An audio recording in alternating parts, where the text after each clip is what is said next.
Bien, vamos a arrancar leyéndolo. Una masa M1 de 2 kilogramos se encuentra inicialmente en reposo, comprimiendo un resorte de constante K igual 2000 Newton por metro.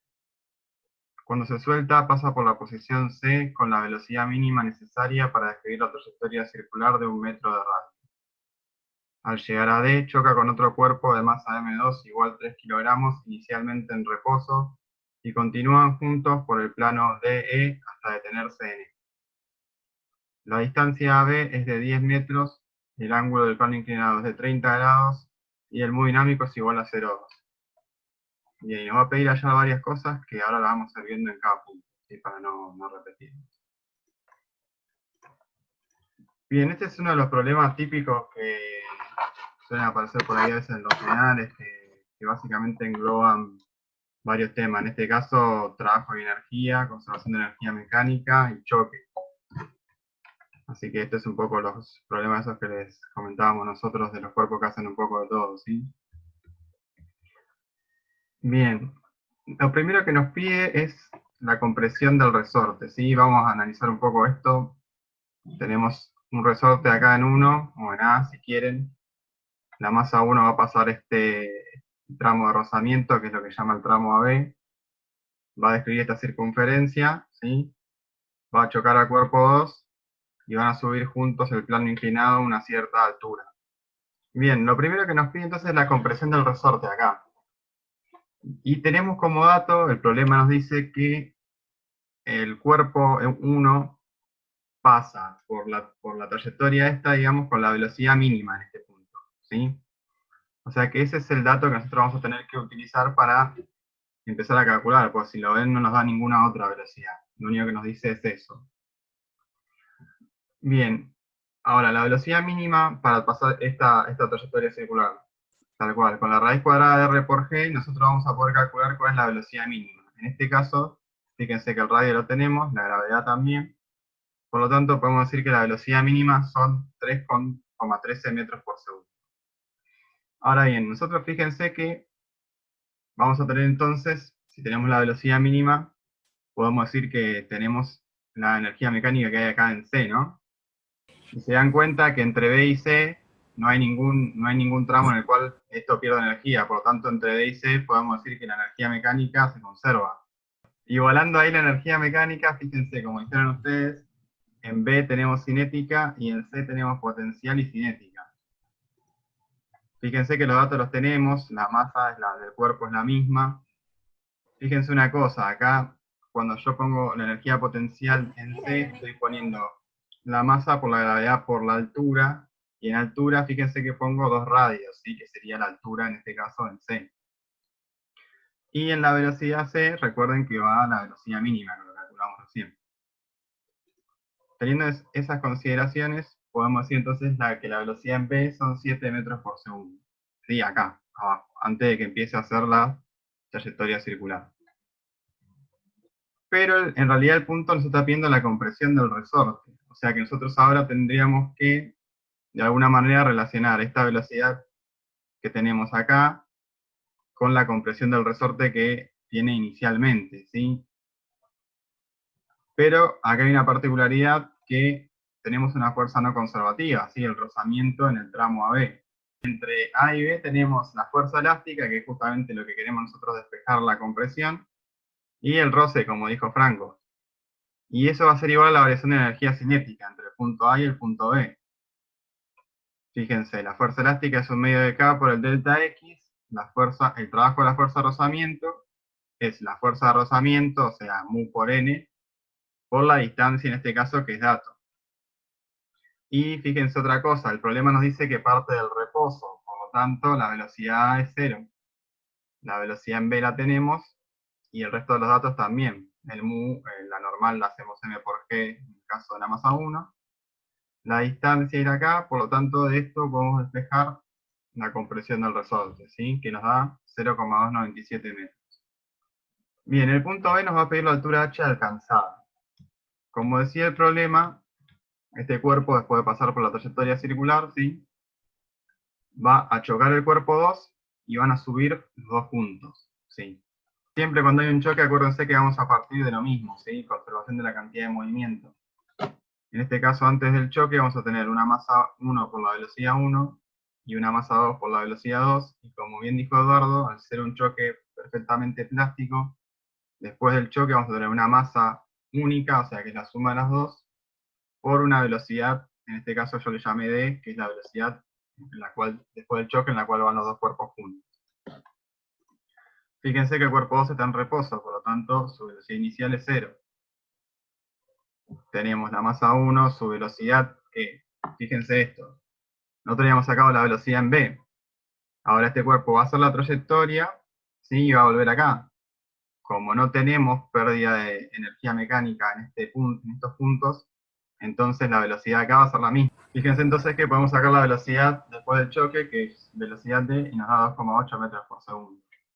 Ahora bien, volvemos a algo similar a lo que pasa antes. Tenemos ahora la velocidad después del choque, pero fíjense que nos está pidiendo la altura h alcanzada. O sea, estos dos cuerpos van a subir ese plano inclinado a una cierta altura.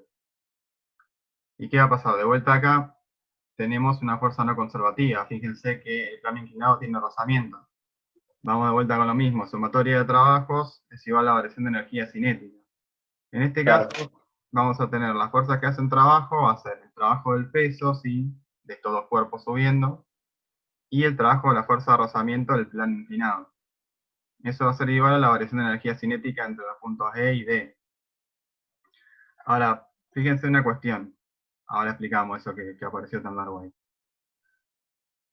El trabajo del peso, fácil, ¿no? Va a ser la masa por la gravedad por la altura, ¿sí? Tengan en cuenta la masa total en este caso. Ahora, el trabajo del roce, hay que tener en cuenta lo siguiente, ¿sí? Cuando este esté subiendo el plano inclinado, ¿sí? Recuerden que va a haber un peso normal, ¿sí? El peso va a quedar inclinado y va a haber que descomponerlo entre una dirección normal y una dirección tangencial. Acuérdense eso del plano inclinado, que la componente, digamos, que hace o que afecta en este caso al rozamiento va a ser la componente normal. Y lo otro que hay que tener en cuenta es lo siguiente. Nosotros tenemos por un lado la componente del peso normal, pero no sabemos cuánto es la distancia, ¿sí? En la cual se ejerce este rozamiento, como nos pasaba en el tramo 1. En el tramo 1 sabíamos que era 10 metros, pero acá no sabemos cuánto es la distancia que sube. Entonces fíjense lo que tenemos que hacer. Una pequeña relación acá trigonométrica para despejar la distancia en función de la altura y el seno del ángulo, que sí lo sabemos. Por eso es que acá queda la componente del peso normal y la componente de la distancia, ¿sí? O sea, el trabajo de la fuerza de rozamiento es la fuerza de rozamiento, que es el mu por el n, por la distancia. Solo que acá el n tiene esta fórmula y la distancia está en función de h. Y de este lado, fíjense que la energía cinética en E es nula porque se detiene. O sea, estos dos cuerpos van a subir hasta un momento en el cual el roce haga que se detengan. Y en D va a ser, bueno, la velocidad D que despejamos anteriormente. O sea, la velocidad después del choque. Bueno, ahí tienen que reemplazar los valores, ¿no? Pero fíjense que les da una altura de 0,97 metros. Vamos con la energía mecánica perdida por el sistema. Bueno, como les decía antes, el trabajo de la fuerza de rozamiento es el mu por n por la distancia. Acá en este caso es sencillo. El mu lo tenemos, la normal es el peso, directamente la inversa al peso, ¿no? 2 kilogramos por la gravedad, por los 10 metros, así que ahí sale derecho. En ese no hay duda, creo.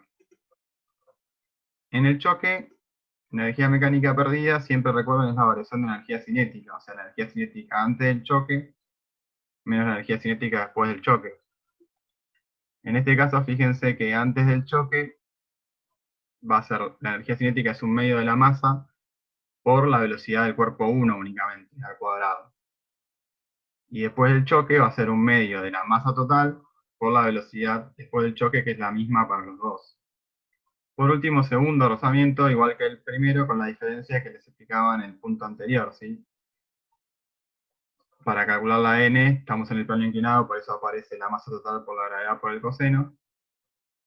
Y para calcular la distancia lo hacemos en función de la altura. Pero ahora la altura sí la conocemos, por la que la despejamos en el punto anterior.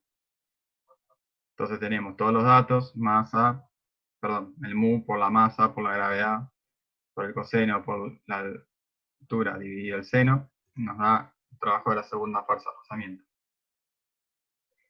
Energía mecánica del sistema en sus puntos. Energía mecánica en A, potencial elástica únicamente. Un medio de K por el delta X. K lo tenemos, y el delta X lo calculamos en el primer punto, en el punto A. ¿Sí? Así que sale derecho. Punto B, solo cinética. Un medio de la masa 1 por la velocidad B. ¿Sí? Ya habíamos calculado la velocidad B también. En C, ¿qué energía mecánica tenemos? Acuérdense que estamos considerando la velocidad mínima, ¿sí? Y acá en la altura hay que poner 2R, lo mismo que hicimos en el primer punto. Bien, en el punto D, tengan en cuenta que estamos considerando después del choque, ¿no? Porque el punto D está en la base del plano inclinado, por lo tanto, tenemos la masa total y la velocidad después del choque. Sale derecho también. Y en el punto E, ¿qué tenemos? Solo potencial porque estamos considerando que en algún momento esos cuerpos frenan. Tenemos solo potencial con la altura que ya calculamos anteriormente y la masa total, ¿sí? Porque están los dos cuerpos juntos. El punto E nos pide la fuerza media del choque sobre las masas. Fíjense que nos da el tiempo de contacto, ¿sí? O de impacto, que es 0,01 segundos.